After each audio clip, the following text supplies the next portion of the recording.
14. The Cherubim. One of the characteristics of fallen man is that things tend to depreciate in his hands. This is no less true of words. Words commonly lose their better meaning for cheapened connotations. An example of this from Scripture is cherubim, the plural. Our image of a cherub in popular art is of a baby-like angel of a harmless and meaningless nature. In the Bible, we first meet cherubim in Genesis chapter 3, verse 24, when God places cherubim and a flaming sword to keep fallen man out of the Garden of Eden. In 1 Samuel chapter 4, verse 4, God is spoken of as enthroned on the cherubim. Pagan antiquity knew the cherubim as symbols of authority and power, and, quote, archaeological excavations have uncovered figurines of Mesopotamian and Canaanite gods represented as kings seated upon thrones flanked by cherubim. End quote. Moreover, the cherub is associated with gods or kings as a symbol of power and majesty. The cherubim guarded the tree of life, Genesis chapter 3, verse 24, after man's fall. Golden cherubim were carved at either end of the mercy seat, God's throne, to protect the Holy of Holies and to represent the power of God and His government. Exodus chapter 25, verses 18 to 22, Hebrews chapter 9, verse 5, Ezekiel chapter 10. Representations of the cherubim were embroidered on the curtains and veil of the tabernacle and on the walls of the temple. Exodus chapter 26, verse 31, 2 Chronicles chapter 3, verse 7, etc. The symbolic use of cherubim in antiquity tells us how the pagans understood their meaning. Ezekiel's words concerning the king of Tyre were thus understandable to that monarch and to others. Moreover, the word of the Lord came unto me, saying, Son of man, take up a lamentation upon the king of Tyrus, and say unto him, Thus saith the Lord, Thou sealest up the sum, full of wisdom, and perfect in beauty. Thou hast been in Eden, the garden of God. Every precious stone was thy covering, the sardius, topaz, and the diamond, the beryl, the onyx, and the jasper, the sapphire, the emerald, and the carbuncle, and gold. The workmanship of thy tabrets and of thy pipes was prepared in thee in the day that thou wast created.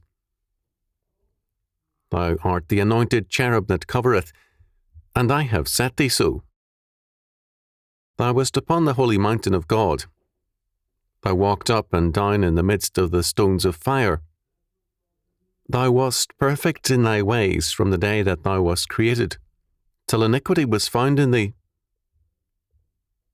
By the multitude of thy merchandise they have filled the midst of thee with violence, and thou hast sinned. Therefore I will cast thee as profane out of the mountain of God, and I will destroy thee, O covering cherub, from the midst of the stones of fire. Thine heart was lifted up because of thy beauty. Thou hast corrupted thy wisdom by reason of thy brightness. I will cast thee to the ground. I will lay thee before kings, that they may behold thee.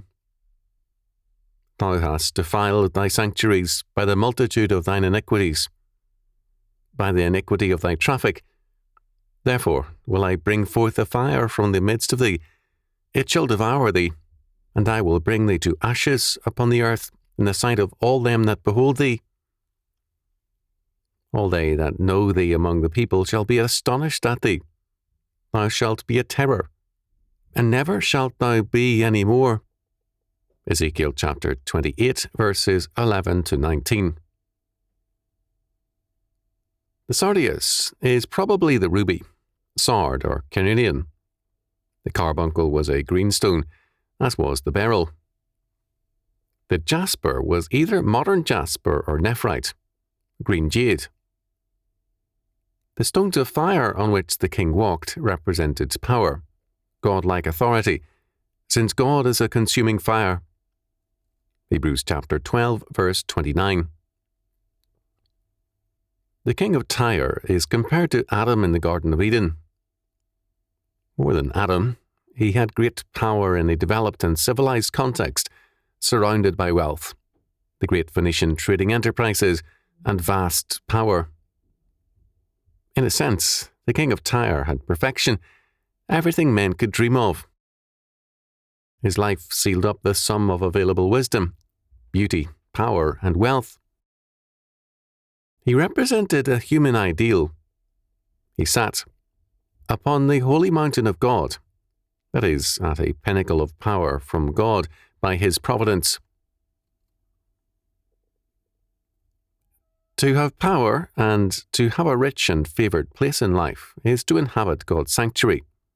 It is to be like one of the cherubim, near to God and his power and authority. The importance of this prophecy should, by now, be obvious.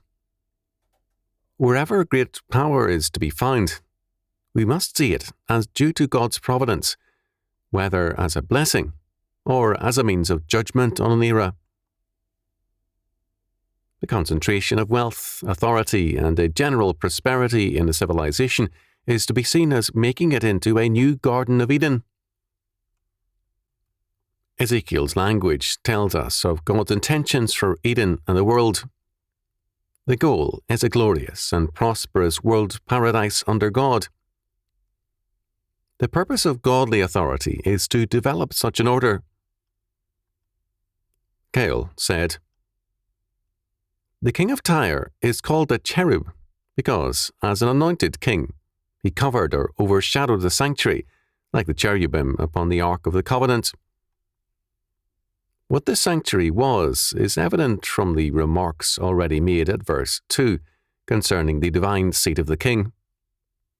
If the seat of God upon which the king of Tyre sits is to be understood as signifying the state of Tyre, then the sanctuary which he covered or overshadowed as a cherub will also be that Tyrian state. The cherubim signify God's power and authority. Wherever in history prosperity and authority come into focus, we have God's cherubim, as it were, covering and providing power to the people. For those who use their power apart from God, judgment follows, and the downfall of the people, rulers and state, as of Tyre. It is easy to think of recent examples of Ezekiel's Tyre. Certainly Great Britain and the United States come to mind, and hence the necessity of this prophetic warning to our generation. The meaning of cherub is important for us, therefore. Some scholars have expressed uncertainty about its derivation and meaning. Shalom M. Paul of the Hebrew University of Jerusalem and Tel Aviv University holds that it comes from the Akkadian word for to pray or to bless. As we have previously seen, our Lord declares that authority and power must be exercised as a ministry of service. The cherubim, symbolizing and representing in their persons the power and authority of God, are, at the same time, a blessing. Paul, in Hebrews chapter 9, verse 5, in speaking of the Holy of Holies, says, "And over it the cherubims of gold shadowing or overshadowing the mercy seat." The cherubim, setting forth the power of God and his sovereign authority, are also closely tied to the mercy seat of God. God is repeatedly described as he who dwells between the cherubim. Numbers chapter 7, verse 89, 1 Samuel chapter 4, verse 4, 2 Samuel chapter 6, verse 2, 2 Kings chapter 19, verse 15, 1 Chronicles chapter 13, verse 6, Psalm 80, verse 1, Psalm 99, verse 1, Isaiah chapter 37, verse 16, etc. This sets forth the majesty, glory, and power of God, as in Psalm 99, verse 1. "The Lord reigneth, let the people tremble. He sitteth between the cherubims. Let the earth be moved. In Psalm 80, verses 1-3, the cherubim are a reminder to us of God's mercy, and the entire psalm is a prayer for God's mercy and deliverance. Give ear, O shepherd of Israel, thou that leadest Joseph like a flock. Thou that dwellest between the cherubims, shine forth. Before Ephraim and Benjamin and Manasseh, stir up thy strength, and come and save us. Turn us again, O God, and cause thy face to shine, and we shall be saved. The psalm refers to the captivity of the northern kingdom, Israel. In the Exodus, the 3 tribes named in verse 2 led the march. The Lord is now summoned to lead Israel again as its good shepherd. He is the one who dwells between the cherubim, both in majesty and mercy, and he is now the subject of prayer, an appeal to save Israel. In summary, God regards a wealthy and prosperous country as a partial fulfillment of the Garden of Eden. Its rulers are compared to cherubim as well as to Adam. Prayer involves, and in its essence is, intercession. The purpose of authority is godly rule and the intercession of mercy. Authority must also bring judgment, as did the cherubim in Eden and in Ezekiel's Jerusalem. However, authority must also be a blessing to all those under it, or else God's judgment will be upon it. If the king of Tyre, who was not a believer, was judged a false cherubim, and he and his people destroyed, how much more so peoples and nations which have been Christian?